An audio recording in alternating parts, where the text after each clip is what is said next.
This happened nearly 4 years ago. I was 32 and working as a park ranger in Yellowstone National Park. I loved being outdoors and thought I knew what to expect. But that day changed everything. I remember leading a group of hikers along a popular trail. The sun was shining, birds were singing, and I felt at ease. Everything seemed normal until I spotted something strange on the ground. It was a set of footprints, much larger than any animal tracks I had ever seen. My heart raced. I tried to convince myself it was just a bear or something. I pushed the thought aside and continued. Later that day, the mood shifted. One of the hikers, a young woman named Lisa, didn't return when we reached the parking lot. Panic set in as I started searching for her. I called her name, my voice slicing through the stillness, but only silence replied. I thought maybe she just fell behind. I felt uneasy as the sun began to dip behind the trees, casting long shadows. The search team was called. We scoured the area with flashlights, cutting through the darkness. The woods felt alive, rustling around us. I heard sounds, low growls mixed with whispers. Each noise made my skin crawl. I kept hoping Lisa would show up. As time went on, our hope faded. When we finally wrapped up the search, I couldn't shake the feeling that something was wrong. I started looking into previous reports of disappearances in the park. The similarities struck me like a slap. Hikers had vanished without a trace, leaving nothing behind but vague accounts of strange sounds. Whispers of things hidden in the woods. Maybe those stories had some truth. Strange things began happening after that night. I heard noises at night that chilled me, growls too low to place. Lights flickered deep in the trees. I felt like something was watching me. I couldn't tell my colleges, they'd think I was losing it. But I knew it was real. The park was hiding a dark secret. Then it happened again. We went out searching for another missing hiker weeks later. As we combed the area, we found more of those unusual footprints, too large, too deep. My blood ran cold as I stood still. The air turned heavy. Suddenly I heard that growl again, right behind me. I jumped and turned around, but nothing was there. I stared at the prints again. My breath caught in my throat. They were gone. I looked around, fear gnawing at me. I was completely alone, standing in the shadows of the trees. The woods felt alive, but in a way that made my skin crawl. I never saw the missing hikers again, and I still hear those whispers at night. It's been years, but every time I step into the woods I remember. They are still waiting. I didn't know what to expect when I returned to work. The memories haunted me. Lisa's disappearance, the strange footprints, and those whispers that still clung to the edges of my mind. I hoped things would feel better after some time, but stepping back into the park sent shivers through my bones. The day started like any other. I tried to focus on my tasks, checking trails and performing maintenance, but I couldn't shake the feeling that I was being watched. It felt like the trees were leaning in, ears attuned to my every movement. By mid-afternoon, I stood on a ridge overlooking a vast expanse of wilderness. I spotted a group of hikers in the distance, laughing and pointing at something. Curiosity pushed me toward them, but a voice in my head warned me to stay away. I turned back, wanting to keep my distance from anything that could remind me of what had happened. That night I decided to call it an early day. Just as I was about to leave the station, I noticed a folder on my desk I hadn't seen before. It was labeled Missing Person Cases. My stomach knotted. I had already looked into those reports after Lisa's case. But there was something strange about this folder. The papers inside were fresh, like someone had just taken the time to compile them. I rifled through the documents, heart racing. One particular entry caught my eye. It wasn't about a missing hiker, but about an old legend I hadn't heard in years. It spoke of a creature in the woods, one that lured people with false sounds and clearings. It claimed that once you were drawn in, there was no escape. I dismissed it. Just another local tale, I thought. But the words echoed in my mind, and unease settled over me like a heavy fog. Then a noise broke the silence, a low growl echoing from outside the ranger station. I froze, fear creeping up my spine. I quickly glanced out the window, but all I saw were trees swaying gently in the wind. I shook my head, trying to rationalize the sound. It must be an animal, I muttered to myself. But deep down I knew this was different. I grabbed my flashlight and stepped outside, scanning the shadows. Then, in the distance, I saw it, a flicker of light deeper in the trees right where I had heard that growl. It pulsed like a lantern, beckoning me to come closer. I felt a tingle of dread and curiosity at the same time. I hesitated. Should I pursue it or turn back? Footsteps crunched on leaves behind me. I whipped around. No one was there. My heart raced as adrenaline surged through me. What was happening? I should have gone back inside, but a sense of urgency gripped me. So I took a deep breath and headed toward the light. Every step felt heavy, but I couldn't stop now. That flicker seemed to call for me. I felt the whispers rising, swirling around my head. Just as I was about to reach the edge of the trees, everything went dark. The light vanished, and so did the sounds. I stood in the thick blackness, anchored by nothing but my fear. Then I heard it again. A growl, closer this time. My heart pounded like a drum. Was I about to find out what had been waiting? The darkness pressed in, thick and suffocating. I could barely hear my breath, and the low growl came again, more like a whisper now, teasing me from somewhere close. I froze, my heart hammering against my ribs. I turned slowly, straining to listen, hoping the light would flicker back to life. But the shadows only deepened around me. I wished I had remained inside, where it was safe. I took a tentative step back toward the ranger station, instinctively raising my flashlight to pierce the blackness. The beam cut through the dark, but it fell upon nothing but trees. Then I heard movement, a rustle in the underbrush followed by a sharp snap of a twig. I swung the light toward the sound, and in that flash, I caught a glimpse of something darting between the trees. My breath quickened. It was too fast to be a deer or a bear. Panic surged through me, and I turned to run back to the station. But then a voice echoed in my mind, the legend I had read. I remembered the words about luring sounds and the promise of clearings. My pulse raced. Were they true? Had I been drawn in? I stumbled over roots and branches, desperation fueling each step.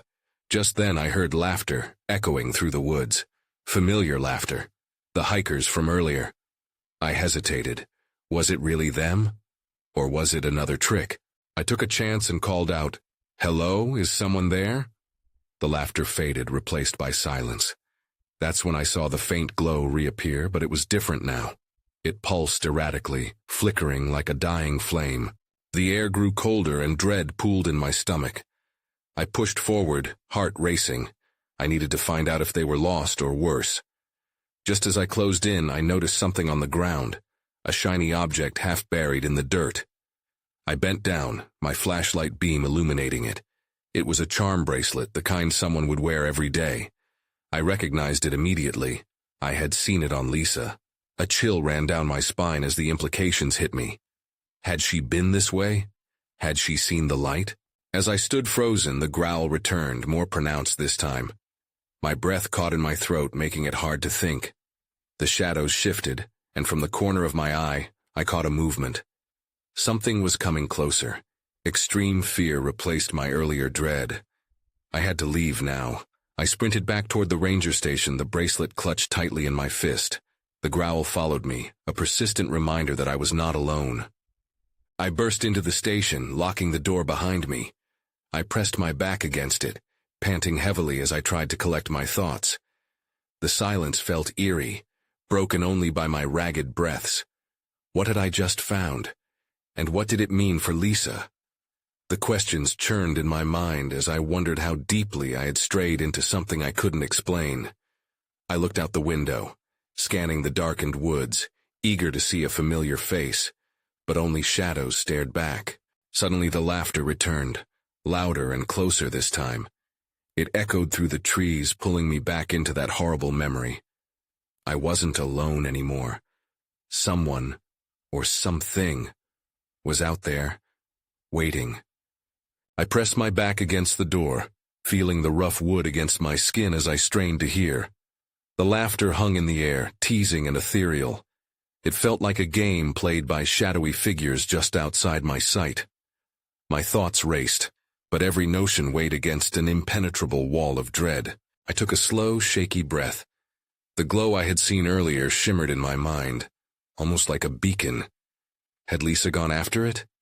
The bracelet in my hand felt heavier now, almost alive. Would I even recognize her if she appeared?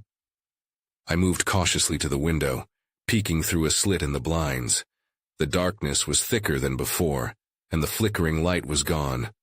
All that remained were the trees, standing like silent sentinels. I needed to distract myself from the gnawing anxiety. I turned my attention to the station. It was cluttered, filled with maps and dusty gear. I couldn't shake the notion that something felt off. I didn't remember leaving the lights on when I went outside, yet one flickered above the counter. I approached it, hesitant as it blinked in a stuttering rhythm. As I reached for the switch to turn it off, a knock suddenly echoed in the stillness. I jumped, my heart racing again. "Hello?" I called, but there was no response. The knock came again, sharper this time. I couldn't ignore it. "Is someone out there?" My voice wavered, but I tried to sound brave. Another knock. Just as intentional, but closer. I peered out the side window, but there was nothing. The night seemed to absorb sound, but the world outside felt alive, charged with something ominous. I glanced back at the door, pulse quickening. Should I respond? I knew if it was Lisa or one of the other hikers, I should let them in. But what if it was something worse? Suddenly the knocking turned into a series of violent thuds, rattling the door. Panic kicked in. I turned away from the door, retreating to the back room. If I could just find a way to secure myself, I'd be okay. The room was dim, the air thick with dust. My flashlight beam danced over the old equipment until it landed on a walkie-talkie. It looked like one of the Rangers. Had they left it behind? A small glimmer of hope sparked in me. Maybe I could reach someone for help. I picked it up, heart racing as I pressed the power button. The static buzzed to life, crackling loudly and filling the silence. "Hello? Can anyone hear me?" I shouted into the device. There was no immediate answer. I glanced over my shoulder, still hearing the hammering on the door. It felt like whatever was out there was all too aware that I was trying to escape. Just as I was about to lose hope, a voice finally broke through the crackle. "Help, we need help." The voice was faint and shaky, filled with urgency. It sent a chill through me. Was it Lisa? Or someone else? Suddenly, the door burst open. I wheeled around, panicking as the flashlight fell from my grip, the light extinguishing. I was not alone anymore. I froze, heart pounding in my ears. Dark figures invaded the space, their shapes wavering in the shadows. I could barely make out one silhouette that seemed to be moving closer, but the darkness was suffocating. My instincts screamed at me to run. Before I could decide, a voice broke through the darkness. "It's okay, it's just me." My breath caught. "Lisa." I strained to see through the murky shadows. "Where have you been?"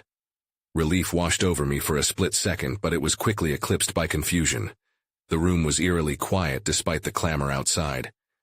I tried to find you." Her voice trembled. "But something... It's out there. We need to go now." I stepped closer, my eyes struggling to adjust. "What do you mean?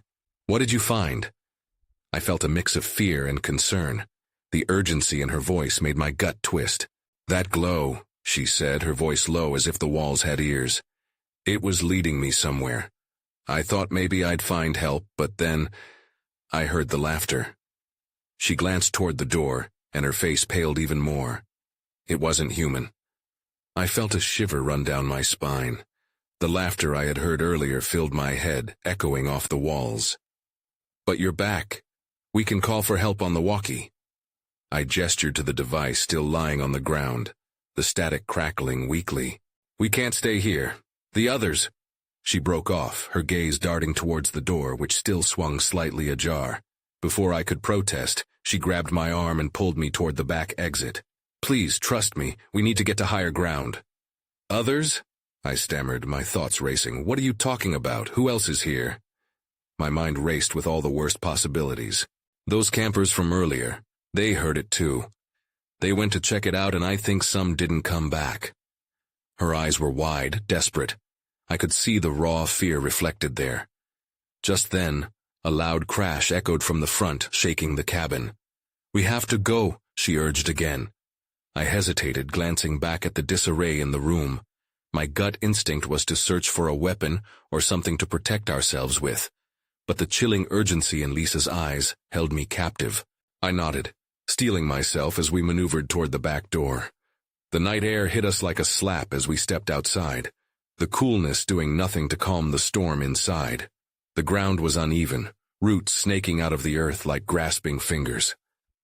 "Which way?" I asked, my words nearly lost in the rustling leaves. "Up the trail," she whispered, looking back toward the cabin. "The laughter is louder up there. It will draw them away. We can find the others." As we made our way carefully along the path, I felt something shift in the darkness behind us. It was more than just fear. There was a presence, tangible and terrifying, following our every step. I glanced at Lisa, her fearful silhouette somehow grounding me amidst the chaos. But then, from the tree line ahead, I caught sight of a flicker, bright and beckoning. "What is that?" I whispered. Lisa tensed beside me. "We shouldn't get closer," she warned, but it drew us in like moths to a flame. My heart raced, then everything went dark. When my vision returned, I found myself lying on the cold ground, the air heavy with an unsettling silence. I pushed myself up, disoriented, blinking against the darkness that surrounded me. Lisa was beside me, her face pale and etched with confusion. "Are you okay?" she asked, her voice barely a whisper. "I think so," I mumbled, my pulse racing. "What happened?" She shook her head, her eyes darting around. One moment we were walking, and then it just went dark. I felt an uneasy twist in my stomach. I scanned our surroundings, trying to orient myself. We were off the path now, deeper into the woods with towering trees looming overhead. "I don't like this," I said, pushing myself to my feet. A sense of dread washed over me as I realized we were alone. "We can't just stay here. We need to find the others." Lisa nodded, still glancing nervously into the shadows. "But we shouldn't go in the direction of that light. It feels wrong." "What if they went that way?" My voice trembled. "They could be hurt." "I get it, but—" Her voice trailed off when a sudden rustle came from the thicket nearby. We froze, exchanging fearful glances. "Did you hear that?" I whispered, my throat dry. "Yes," she replied, adjusting her grip on my arm. "We need to go. Now." I nodded, wishing I felt as certain as she sounded. We started moving cautiously, retreating from the sound. Each step felt heavy, the forest seeming to close in around us. The flicker from earlier loomed in my mind, but I pushed it away. There were more pressing dangers right now. Suddenly, a chilling laugh cut through the quiet, causing my heart to leap into my throat. It echoed through the trees, carrying a sinister tone. "What was that?" I breathed, fear prickling at my skin. "It's them," Lisa gasped, staring wide-eyed into the darkness. "The others, they're nearby. We have to keep moving." We stumbled forward, my thoughts racing. What if the laughter was a sign? What if something had already happened to the campers? We might be the only ones left, and that thought sent a shiver down my spine. "We have to find them," I said again, more urgently this time. As we pushed further into the woods, I caught another flicker of light through the trees. This time it seemed more constant and steady. "Look," I pointed. "Doesn't it look like a campfire?" Lisa hesitated. "I don't know. It could be a trap." I felt a mix of hope and fear swirling in my chest. But what if it's them? Just then, another burst of laughter rang out. Closer now, and I spun around, panic rising within me. "They sound like they're playing. What if they're safe?" Before Lisa could respond, a shape emerged from the shadows, tall and thin, silhouetted against the dim light. "Help us!" it cried, its voice hauntingly familiar. As it stepped closer, I realized with a jolt who it was. "Jake," I gasped, but then I noticed something off about his movements, the way he shuffled forward with a disjointed gait. "What happened to you?" Then everything changed. The laughter erupted again and my stomach dropped.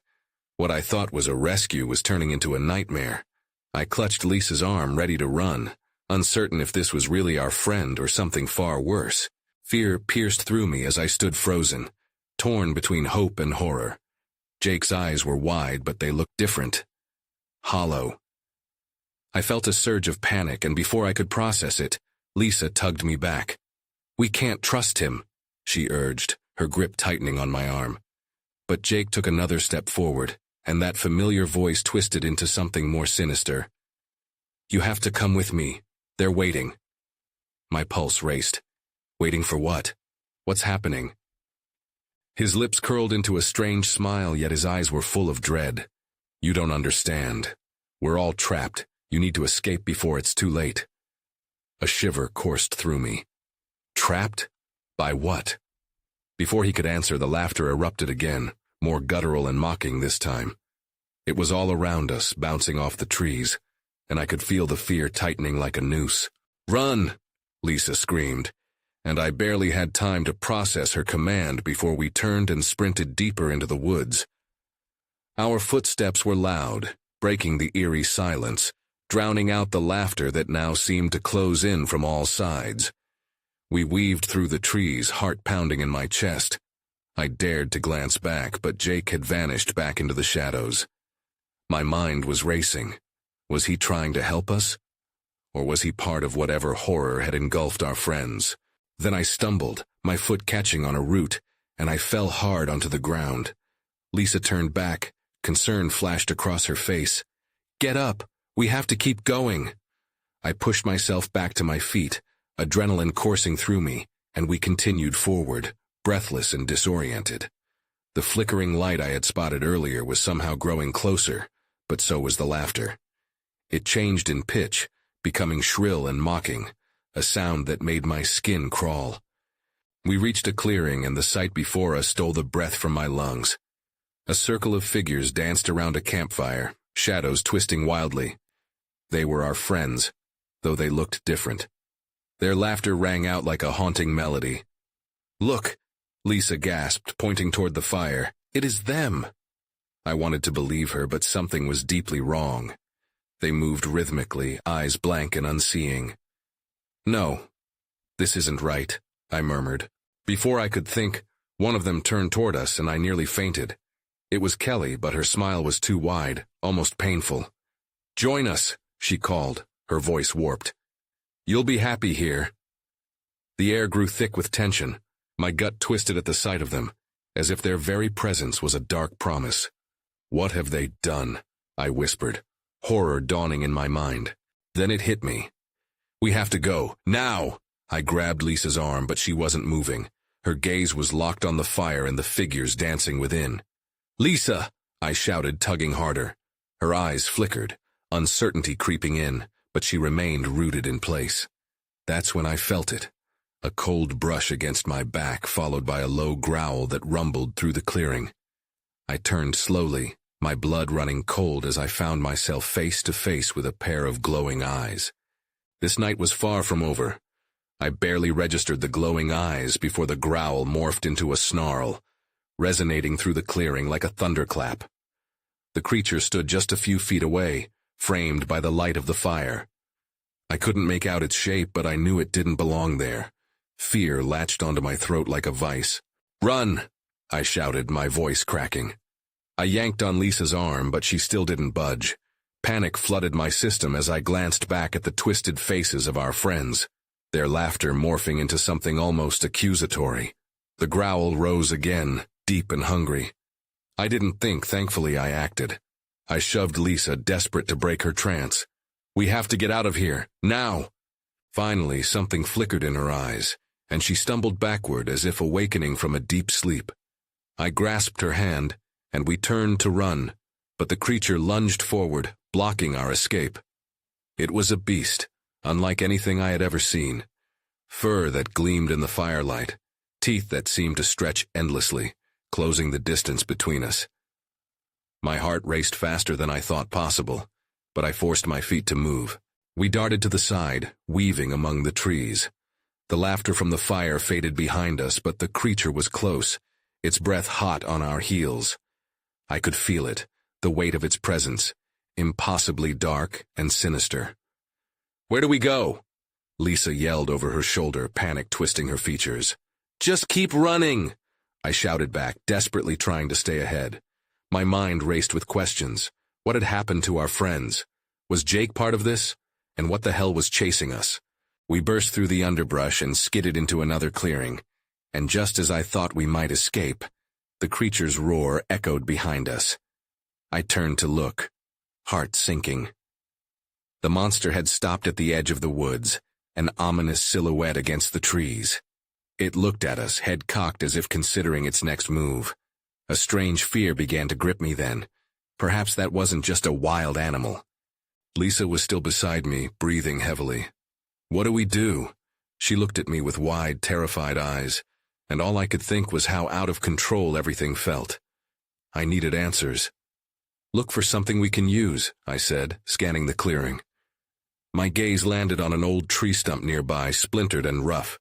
Something to defend ourselves. Quick! As we moved, I caught sight of something else. A flicker across the ground. I knelt to inspect it. It was a shard of glass, maybe from an old bottle, sharp on one end. Could it work as a weapon? Then a chilling realization struck me. We have to get back to Jake, I muttered under my breath. I had a feeling he could explain it all, but where had he gone? Just as I stood, I heard a rustle behind me. I turned, ready to defend ourselves, but there was nothing there.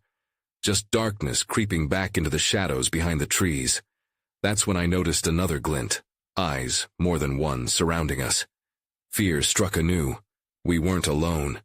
I grasped the glass shard tightly and looked at Lisa, heart pounding. We have to move, I whispered, the urgency deepening. This is about to get worse. Then I heard the laughter again, now echoing, surrounding us completely. It wasn't just from the fire anymore. It was everywhere. And I realized with dread that tonight was far from over. We didn't have time to think. I pulled Lisa deeper into the woods, away from the clearing, but still in the grip of that oppressive night. Each step felt heavier, weighed down by our terror. The laughter seemed to morph into whispers, teasing us, taunting our every move. Listen, I said, stopping abruptly. I strained to hear over the rapid beat of my heart. The laughter faded, replaced by a scraping noise followed by a low, rhythmic thumping. I knew this sound. Footsteps, I said, feeling a cold sweat break out on my brow. We're being followed. Lisa's face blanched. What, by that thing? No, I think there's more of them. I tightened my grip on the shard of glass, panic fusing with a strange determination. I couldn't let fear paralyze me again. We need to be quiet and stay close. We edged away from the direction of the sound, but the thumping grew louder, echoing against the trees. I flicked my eyes around, wishing for any sign of safety, any hint of familiarity. Where is Jake? Lisa whispered, her voice a tremor. Do you think he's okay? I don't know. I can't think about that right now. My voice cracked again, betraying my own rising dread. I focused back on the woods, scanning for any signs of movement.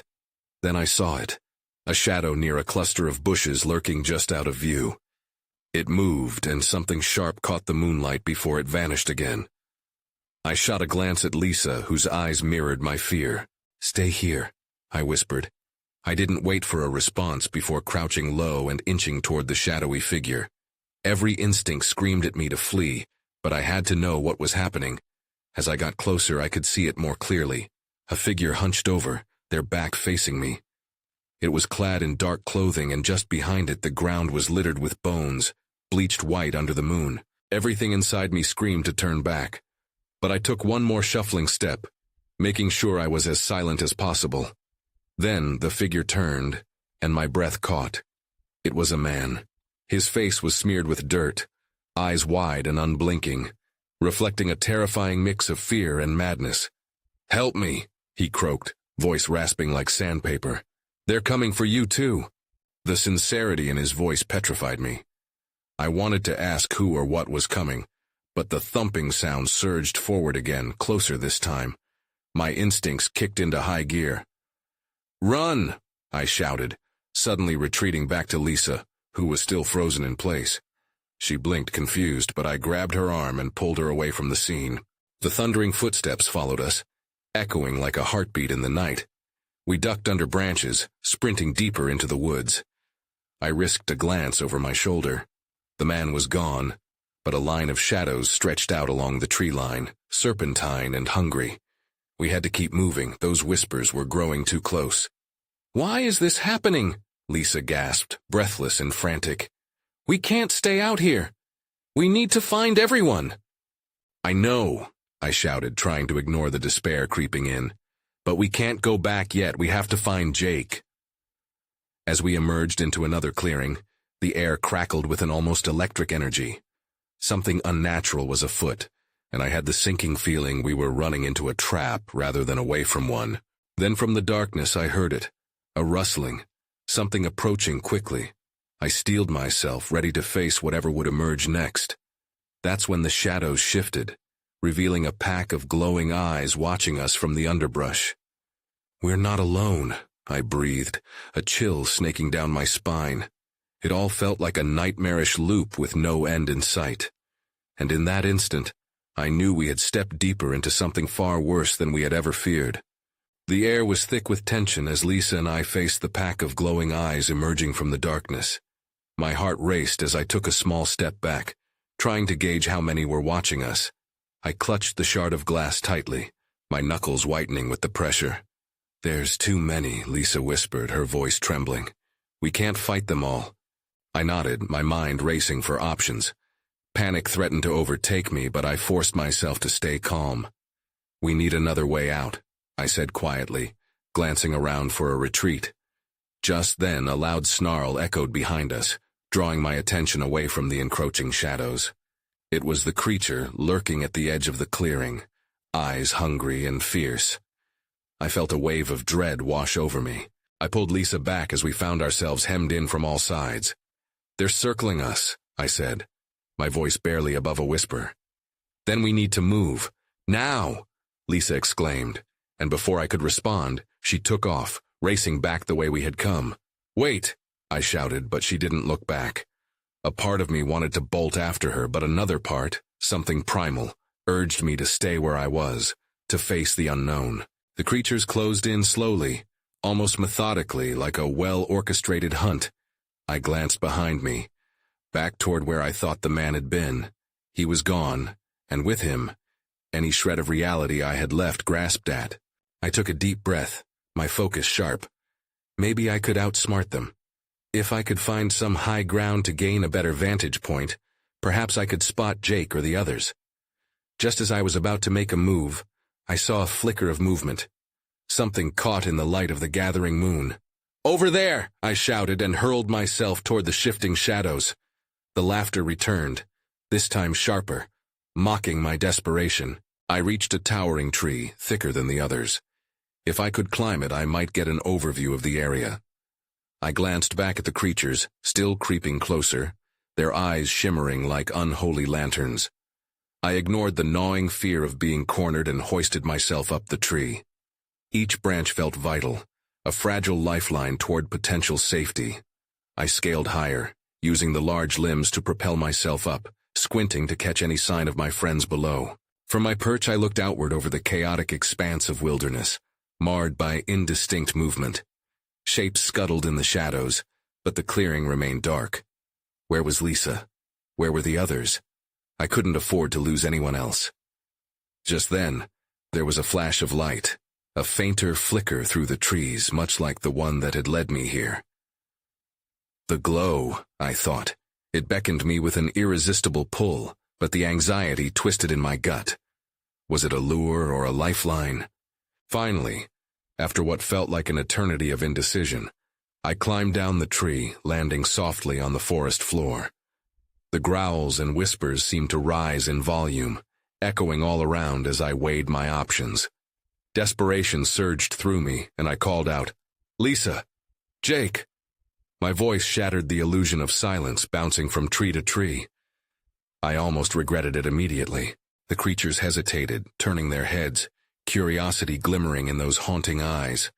The momentary silence that followed was like a breath held in anticipation. Then I heard the laughter again, swirling with an unsettling familiarity. I took off into the woods, heart racing. I followed the flickering light deeper, hoping it would lead me to safety. Calming my breath, I rushed onward, dodging branches and debris. A low growl echoed behind me, followed by the sound of feet pounding against the earth. I didn't dare look back. I could feel their presence closing in. I pushed harder, fueled by sheer adrenaline, until I burst into a new clearing, illuminated by the moon. The sight before me nearly knocked the wind out of me. In the center of the clearing was a ring of firelight, casting shadows that danced wildly, and around it, not just my friends, but the figures they had become. Eyes vacant, expressions frozen in twisted delight as they moved mechanically to some unholy rhythm. "Help us!" A chorus of familiar voices chimed in as if pulled from a dream, echoing through the still air. I stumbled back, heart hammering. "Run!" I shouted, turning to flee. But the creatures materialized at the edges, their presence suffocating. I felt the weight of unseen hands tugging at me, making me hesitate, almost drawing me back into the clearing. I struggled against the invisible grasp and saw Lisa in the throng, her face locked in a grimace that twisted my heart. "Fight it," I shouted, reaching for her. "You're stronger than this." But she was still trapped, still caught in that terrible dance. The laughter surged, drowning out my voice as I tore back into the shadows of the trees. Breathless and overwhelmed, I moved with purpose, hands outstretched in the dark as if to find some guide, some glimmer of hope within the chaos. Yet the more I fought, the more I realized I was hopelessly outmatched. I could feel the pull beneath my skin, the compulsion to join their dance. A part of me began to waver. Focusing on the flicker in the woods, the light became my anchor. I pushed deeper, away from the call that promised to hold me captive, still scrambling forward. But behind me, the laughter morphed, mocking me as I ran. The beast was close, closer than before, but I couldn't fear it. I wouldn't be taken. I sprinted toward whatever light there was left, hoping against hope it would lead me to escape. The darkness pressed around me, but in that moment I realized running was my only option. As I hurtled through the woods, echoes of the past whispered through my mind. I had once believed in the majesty of these trees, but now they held horrors I couldn't begin to understand. And as I ran, I felt the tendrils of the night wrapping tighter. I didn't know if I'd ever find my friends again, or if I were just one more lost soul, caught in the folklore that haunted these woods. All I knew was that I had to keep moving. But in the depths of that night, questions swirled through my mind, unanswered and echoing. What truly lurked beneath the surface? What had I stumbled upon? Would I forever be haunted by the laughter? And as I ran, I couldn't shake the feeling that deep down the forest had all the answers. Answers I might never live to discover.